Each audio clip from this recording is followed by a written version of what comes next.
You saw the news overnight of the ICBM test by China, Tom, the first one in decades, speaking to the technological progress that China is making. And I think that's probably what the use of those kind of weapons and the advances in those kind of weapons speak to the idea that the US certainly has competition now to be the global power in the way that it once was. And China launching that missile overnight speaks to the idea that no matter what the US have done in recent years to contain China's progress, they're still obviously continuing to make it, and launching that in the middle of the UN Assembly Week was sending a signal in itself.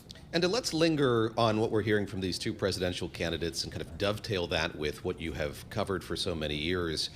Vice President Harris making her way to Pittsburgh today for a big speech. She's going to talk about kind of targeted taxation, outline more of her economic policy proposals. Yesterday we had the former president in Savannah, Georgia, raising the prospect of levying a 200% tariff on John Deere, the tractor manufacturer, if it were to move more of its manufacturing to Mexico and other countries. We're talking here about industrial policy from both of these candidates. And what do you make of this moment and Americans' readiness to embrace what both of these candidates are espousing?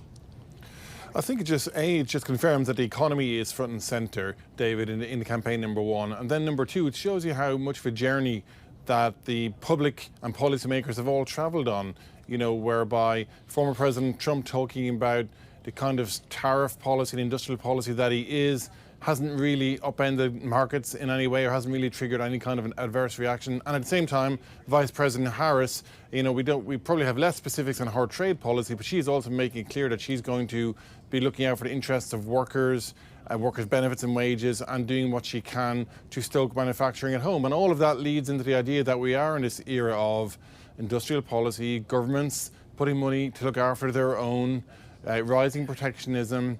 And when I spoke to economists yesterday, just gauging reaction on former President Trump's ideas in particular, they're on the one hand saying, yes, of course, if you threaten tariffs and cut corporate taxes, you probably will prod companies to move to the US. But the flip side of that is your trading partners will probably retaliate and hurt US companies overseas, and there's also the inflation kind of angle there as well. But to your point, this has become a very normal discussion now. Tariffs and industrial policy is where we're at.